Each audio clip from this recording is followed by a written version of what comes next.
Mr. Babino, I gotta pee. I said, everyone, what do we say? And everybody says, urinate. And he says, Chris, Mr. Babino, I gotta go bed. I said, why do you keep saying Chris? He said, because you keep asking me, what's your name? Your name, urinate. Which then made me think, what it is they hear when we speak. I've been teaching a long time. So I was told my kids, I said, you know what? When I talk to you, I don't know what it is you hear me say. I said, who watches Charlie Brown? Same thing. How many of you know Charlie Brown, right? And how did the adult sound in Charlie Brown? Wah, wah, wah, wah, wah, wah, wah, wah, wah, wah. So I told them, I said, you know, when I'm talking to you, that's all you hear. So that kind of became the standard joke. You know, somebody got something wrong. What did they hear me say, everybody? Wah, wah, wah, wah, wah, wah, wah. So one day, at the second grade, Christopher, I don't really know exactly what he did, but it really did upset me. I was really upset, and I got down on his level. I said, Christopher, why would you do that? When you hear me speak, what do you hear me say? And he said, whoa, whoa, whoa, whoa, whoa. I thought I was going to die. I said, go sit down. Then I went to the hall and I burst out laughing. I thought, okay. So, back to kindergarten. My little repertoire of bathroom stories. The only male kindergarten teacher. So the teacher said, Mark, you're going to have to talk to all the boys because they're just urinating all over the floor in the bathroom. So they sent me all the kindergarten boys and I took them all into the bathroom and I made them scoot all the way up to the toilet and scoot all the way up to the urine, and that's how the urinal, and that's how close you have to be. So, so the next day, John asked me, Mr. Babino, can I go to the bathroom? I said, yes. He leaves. He comes back in the room. Mr. Babino, come quick. I said, why? Somebody just urine all over the floor. I said, a whole continent? That's okay. Wah, wah, wah, wah, wah, wah, wah, wah, wah. Now, this is just, I teach third grade. I have to think because last year I taught fourth and my principal keeps calling me for meetings for the fourth grade teachers. So sometimes I'm thinking fourth grade. So we're coming back from PE, and I had them all in a line, the line on the floor, you know, because they'll just get lost. And so I said, everybody just stay right here. I want to run in the restroom real quick. I went in the boys' restroom. I'm at the urinal. Louise comes in. Mr. Babino, I want to tell you, I am trying to pee. But Mr. Babino, you said don't say pee. We have to say urinate. I said, will you get out of here? So, all of these stories make me think back to when I was a kid, and probably, you know, I probably heard wah, wah, wah, wah, wah, wah, wah, too. And sometimes as an adult, like some of you there, even now, you'll probably start hearing wah, wah, wah, wah, wah. What was that story about? But I grew up in Beaumont, Texas, in a little area that we call the Peararchy, which was really Peararchy, and Catholic household. And one day I'd asked my mom, what did the word cremate, what did that word mean? And so my mother told me, and I thought, oh, that is cool. I said, you know what, when I die, I want to be cremated. Well, back then, Catholics couldn't be cremated. My mother said, oh, no, we can't be cremated. So I said, okay. So I was thinking, what could I cremate? Where was nothing. But now, oh, I forgot to tell you this. When I was growing up, I had 11 brothers and sisters, and we didn't have any pets at all. The only really pets we were allowed to have were goldfish. They were cheap. So at that time, we had a goldfish that had just recently passed over to the other side. Now, my mother said I was always the creative one. And in most households across the United States, for a funeral involving a goldfish, there's usually that whirlpool motion. So I thought, you know what? We can have a funeral. So I told my brothers and sisters and my best friend down the street, I said, hey, y'all come on over. We're going to have a funeral. Everybody meet me in the backyard. So I went through the garbage can to find the appropriate coffin, and I found a little bitty matchbox. So I thought, perfect. So then I went through the bedroom, and I went to the girls' room, because when you have 11 brothers and sisters, you learn a great deal about categorizing things. So boys were all in one room, girls was in another room. Never supposed to go in the girls' room. But I went to the girls' room and I looked on the dresser, the bobby pins and barrettes, and I saw a little big pink bow. And I thought, oh, this is perfect. I can decorate the coffin with it. So I took it. So I walked through my mother's bedroom, and out of the corner of my eye, I saw a box of Kleenex tissue on the nightstand right by my mom's bed. And I thought, oh God, I can use this to wrap the coffin. And guess what color it was? Pink. God was on my side. I said, thank you, God. So I got it and I wrapped it around and I put the little goldfish in. Then we went in the backyard and I went to the wash house. Does anyone know what a wash house is? A friend of mine in San Antonio actually knew what a wash house was. Someone by her school built a beautiful building, a beautiful home, and they had a storage shed in the back. And she said, oh, Mark, look at that nice little wash house. I said, Anna, the washing machine probably isn't there. But we had a wash house because the washing machine is there, because when you have 12 children, there's not enough room to actually put a washing machine in the house. So I went to the wash house and I got a shovel and I dug a hole in the backyard about 8 inches, and then I got 4 little toothpicks and I put it in the ground. And then I put the coffin on top. So I told everybody, come on y'all. Everybody sit around, hold hands. And I said, brothers and sisters, we are gathered here today. And I said, wait a minute. And I looked down at that goldfish and I thought, you know what? He was brought up in a Catholic home, but he had never been baptized. Ergo, he wasn't Catholic. So I went back into the wash house and I got some gasoline. And I filled the gasoline, I filled the matchbox with gasoline. And then I put it back down. And I said, brothers and sisters, we are gathered here today. And then I heard a little voice in my head saying, more is better, more is better, more is better. And then I looked down and that 8-inch hole was filled to the brim with gasoline. Now none of this was planned, but again, I think God was on my side because magically or spiritually, I had matches in my pocket. So I struck the match and the flames rose up to heaven and I said, brothers and sisters, we are gathered here today. And remember that little voice that I heard when I went through my mother's bedroom? I heard another voice. It wasn't necessarily God, it was piercing. It went in through one ear and exploded on the other side. So I looked at everyone and I said, I'll be right back. Now, my mother is no longer with us, but my mother was a very articulate woman, very much in control.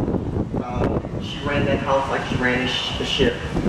But if you put a belt in her hand, she just went berserk.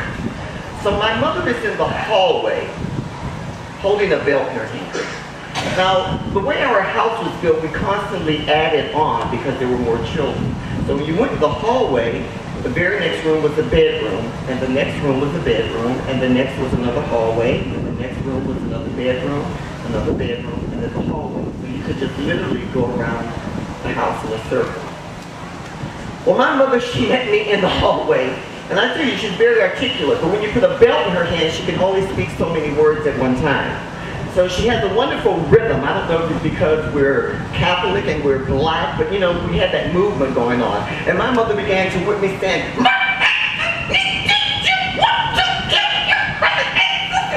and I think because of the rhythm and the beat, I can only answer so many words. It's like,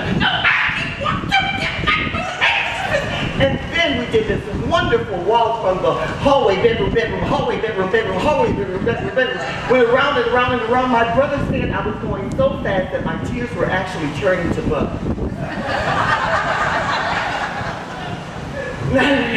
And I asked my brother later about that. I said, how do you know? He said, because I followed you in the house. I said, why would you follow me? He said, you know how you were. I wanted to make sure you were telling Mama you're the one that set that fire. Now, when we got through this wonderful dance of the belt, my mother looked at me. What do you think my punishment would have been after that? Seeing that I almost, let's see, I'm the 7, 8, 9, 10, 11, 12. Yeah, my 5 brothers and sisters and my best friend. What do you think? You know, don't go anywhere for a week. You're gonna stay in this house. I'm gonna tell your dad. My mom had things to do. She whipped my butt, then she looked at me and she said, now go out outside and play. I didn't want to go outside and play. My friends and my brothers and sisters were there.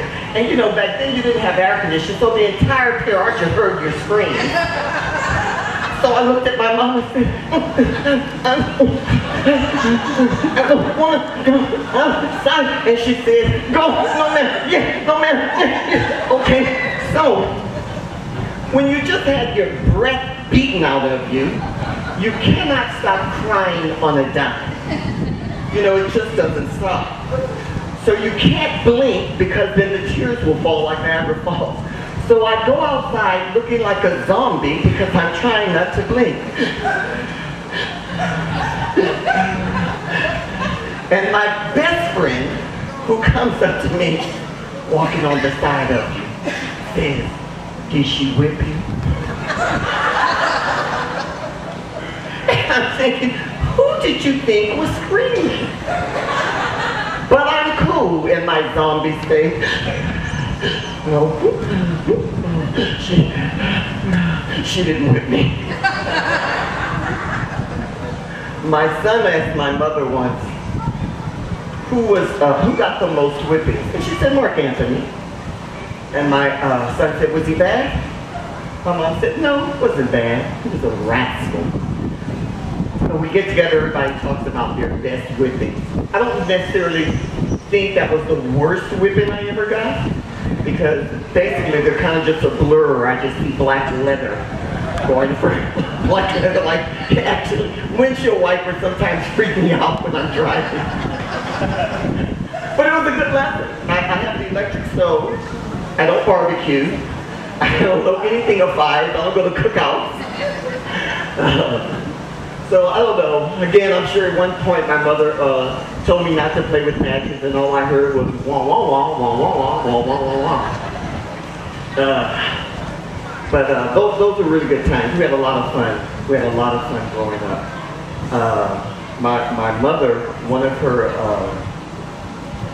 I think my mother passed away about 3 years ago. One of my mother's strongest features to me were her hands. And my brother said, I thought it was Mama's eyes. I said it was her hands. And there was so much going on all the time. When you think of all those little everyday things that make a life. Excuse me. This is a story about my mom. It's just the thought of you, and I forget to do the little ordinary things that everyone ought to do. I see your face in every flower, your eyes in the stars above. It's just the thought of you, the very thought of you, my love. Well, my mom, she never did let up. Her hands were washing 6 loads of clothes a day, ironing, washing, hands that would heal scars, cuts, scrapes with a little bit of BB cream Band-Aid. In a 2x4 kitchen, my mom would whip up afternoon snacks of gingerbread cake, pound cake, lemon pies, apple pie, and her favorite pear pie. Only with a box fan to cool her, because the kitchen was so small. My mother had wonderful Sunday meals that gave pride to who we were. Meals of gumbo, crawfish étouffée, malleton, wonderful dishes of boudin, her roast beef stuffed with cayenne pepper, onion, garlic, bell pepper, salt, the great cornbread and rice dressing, never to be called dirty rice, because that was just ignorant people. Such wonderful, marvelous, never lovely things. After some time, my mother's hands no longer moved with desire, no longer moved with purpose. There were no hands to silence the hands at the kitchen table saying, we want to eat. No hands to pull the grass from around the house long before the grass takes us. No hands wanting to quilt and to sew. Hands wanting to hold a cup of coffee without spilling it. Hands wanting to pray on her rosary beads. Hands wanting to caress her children's face and know who they are. The hands are silent and are omniscient. It's just the thought of you, and I forget to do the little ordinary thing that everyone ought to do. I see your face in every flower, your eyes and stars above.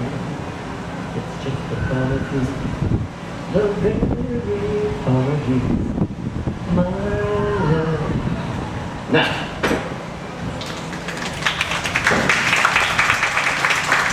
because I do teach, there's always so many funny things going on, and so I always do things with children. You want to come help me with this story? Come on up, come on up. Come on up, come on up.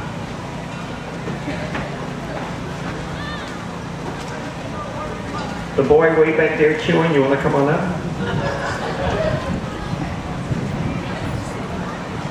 Just perfect, just perfect.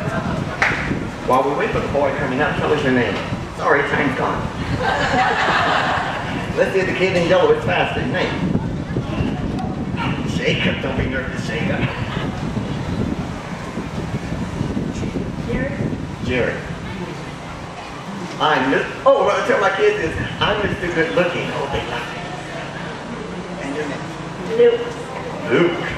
Let's see, who's the tallest? He's the tallest? Who's the tallest? Guy in the middle? Guy here. Guy in the middle, okay. Neat glasses. Okay, Mom? Okay. Anybody have the pencils? Give me that pen over there. We need a prop. Talk among yourselves. This is no ordinary expo marker. It is actually an axe. Be impressed. Ooh. Ah, excellent. Hold on, Ken. I'll show it to them now. Once there was a father that lived in the forest, and winter was coming and it was getting extremely cold. And so the father asked his oldest son to go into the forest and chop wood. Now that oldest boy, as you can tell, is not very smart. Didn't really like it. Well, I mean, really, he was in the middle and he thought he was the tallest. Either that or needs glasses. But that oldest son was not very smart and he didn't like to work. He was extremely lazy. And so he found the smallest axe he could find. Ooh. You're not happy, don't grin. Not very smart. And what does he hear? Wah, wah, wah, wah, wah, wah, wah, wah, wah, wah. So he grabbed that axe and he went grumbling and complaining in the forest.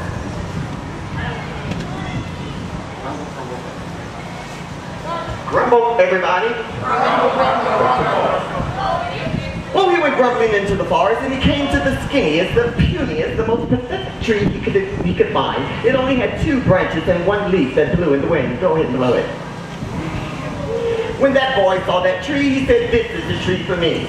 Well, just as he was about to take one good chop, he felt a tap on his shoulder. He spun around, and there in the middle of the forest was a troll. Now that troll had an enormous eye in the center of his forehead, and he had a nose like a giant carrot. He looked at that boy and said, "Hey, bonehead, you can't know one more tree in this forest. I'll break you into a million pieces."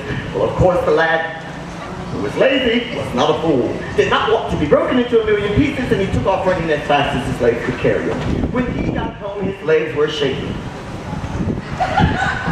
Excellent shaker. He told his father he would never ever go into the forest again. Well, the father's second son, who was quite strong, showed him, "Your muscles, boy." Other side, and flat. Now pretend he had a much larger axe. Almost cut myself. And he went marching proudly into the forest. Do me proud, boy. Excellent, excellent, excellent. All right, that's enough, that's enough. It's a nice story. He walked and he marched until he came to a gigantic tree. Oh my gosh. He was just about to take one good chop.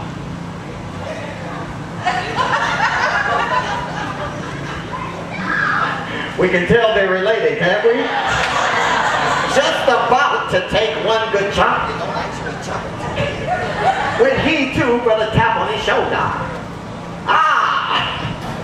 He seen no direction. He knew to turn around. There in the middle of the forest was that same troll. He looked at the boy and said, "Hey, frog breath, you cut down one more tree in this forest, I'll break you into a million pieces." Well, of course, the lad did not want to be broken into a million pieces, and he took off running as fast as his legs could carry him. I'm impressed. When he got home, shake those legs. Ah! He was shaking. I was going to say something, but I can't think of it. All right. He told his father he would never ever go into the forest again. Well, the youngest child, don't embarrass me. He was the, oh my God, the audience. He was the smartest. Now we see where you guys got it from. He grabbed his backpack. He was handing his backpack. He opened the cupboard. He reached in. And he took out a hard ball of cheese. I go on at 2:30. We'll do this again. I'll let you be the youngest one. He took out a hard ball of cheese. All the cheese there.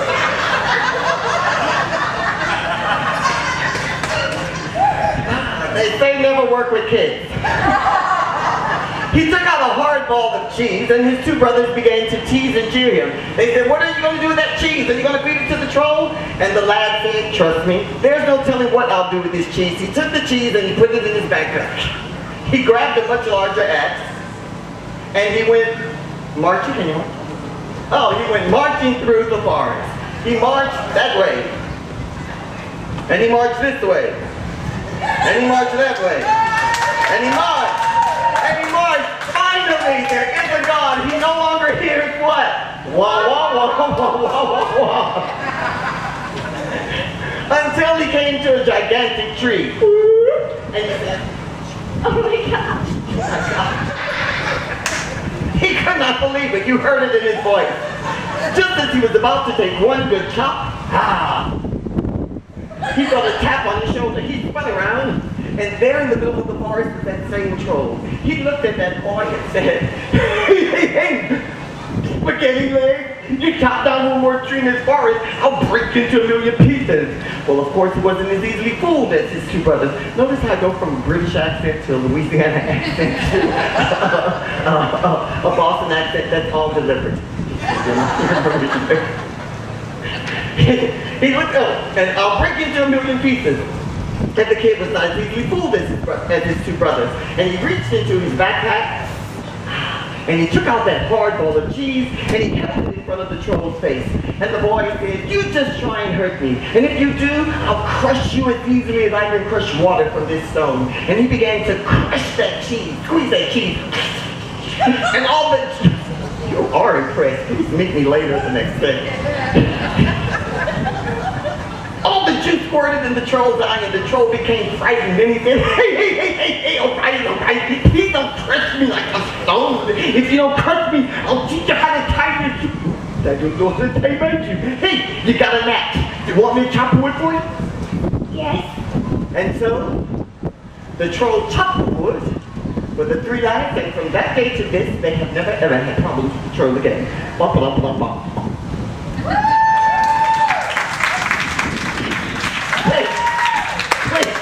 What did I tell you earlier? Even adults, wah, wah, wah, wah, wah, wah. Did you notice when I was through, bump, bump, bump, bump, there was a delayed reaction like, "Oh, he's through." We clapped. So what did you hear? Wah, wah, oh, the story's over. So let's give I usually say a one-finger applaud for the lazy boy, but he was pretty, will you wait? Jeez. Give a 3-finger applause for the lazy boy. Then think about it. Then think. Great marcher. Wonderful flexor. Show it to us one more time. Okay, that's enough. Give him a 4-finger applause.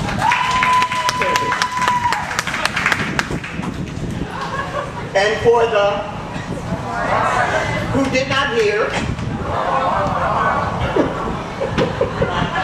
I think y'all didn't know y'all was gonna make a fool of yourself. They just do wah wah wah wah wah wah. Give a round of applause. Round. Thank you. I'm gonna it's my time for it. It's my time to go. Marianne's coming up. So hope you enjoyed it. Enjoy all the stories here, and I'll see you later. And if you want to throw a little something to me under the table, please. Sure. I'll take it.